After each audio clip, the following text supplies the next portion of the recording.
Television రంగంలోనే అత్యంత ప్రతిష్టాత్మకంగా స్టార్ట్ చేసిన రియాలిటీ షో ఏదైనా ఉంది అంటే అది బిగ్ బాస్ షో అనే చెప్పాలి.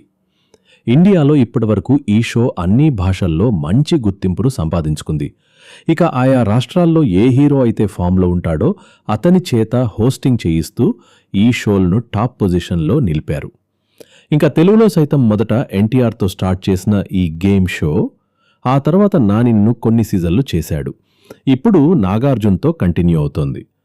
ఇప్పటి వరకు 8 సీజన్లను సక్సెస్ఫుల్గా కంప్లీట్ చేసుకున్న బిగ్ బాస్ యాజమాన్యం 9వ సీజన్ కోసం భారీ కసరత్తులు చేస్తూ ముందుకు సాగుతోంది. ఇక ఇదిలా ఉంటే సామాన్యులు సైతం బిగ్ బాస్ షోలో కంటెస్టెంట్స్గా తీసుకురావాలనే ఆలోచన అయితే బావుంది. ఇక దానికోసమే అగ్ని పరీక్ష అనే ఒక షో స్టార్ట్ చేసి అందులో కొన్ని టాస్కులను కంటెస్టెంట్లకు ఇచ్చి వాటిని సక్సెస్ఫుల్గా ఫినిష్ చేసిన వారిని బిగ్ బాస్ హౌస్లోకి పంపించే ప్రయత్నం అయితే చేస్తున్నారు.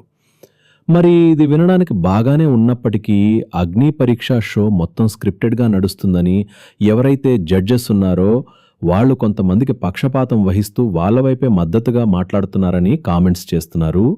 మిగతా కంటెస్టెంట్స్ వాళ్ళను వాళ్ళు ప్రూవ్ చేసుకోవాలనే ప్రయత్నం చేసిన కూడా వాళ్ళకి రెడ్ మార్కునిచ్చి వాళ్ళను హోల్డ్లో పెడుతున్నారు తప్ప గ్రీన్ మార్క్ ఇచ్చి వాళ్ళని క్వాలిఫై అయ్యే విధంగా అయితే చేయడం లేదంటూ ఈ షోను చూస్తున్న చాలామంది దీని మీద నెగిటివ్ కామెంట్స్ అయితే చేస్తున్నారు. మొత్తానికైతే 45 మందిలో ఎవరో 5గురిని ముందుగానే షో యాజమాన్యం సెలెక్ట్ చేసిందని దానికోసమే ఇదంతా ఒక స్క్రిప్ట్లో రాసుకుని చేస్తున్నారు. ఈ ప్రోగ్రామ్ను వాడుకుంటూ బిగ్ బాస్ షోకి ముందు దీని ద్వారా ఒక హైపుని క్రియేట్ చేస్తే బిగ్ బాస్ సీజన్ 9కి భారీ క్రేజ్ వస్తుందనే ఉద్దేశంతోనే ఇలాంటి ఒక షోని కండక్ట్ చేస్తున్నారంటూ పలువురు నెటిజన్లు సైతం ఈ షో మీద భారీ విమర్శలు అయితే చేస్తున్నారు. ఇక జడ్జీలుగా ఉన్న నవదీప్, అభిజిత్, బిందు మాధవులు సైతం ఆర్మీ పవన్ కళ్యాణ్ మీద కానీ సిద్దిపేట మోడల్ను చిన్న చూపు చూస్తూ ఏదో విధంగా వాళ్ళని డిగ్రేడ్ చేస్తూ మాట్లాడుతూ వాళ్ళకు రెడ్ మార్క్ అనేది ఇచ్చారు. మరి ఇలాంటి సంఘటనలు జరగడం వల్లే ఈ షో మీద కొంతవరకు ప్రేక్షకులకు నమ్మకం పోయిందని ఇదంతా స్క్రిప్టెడ్ షో అంటూ భారీ కామెంట్లు అయితే చేస్తున్నారు.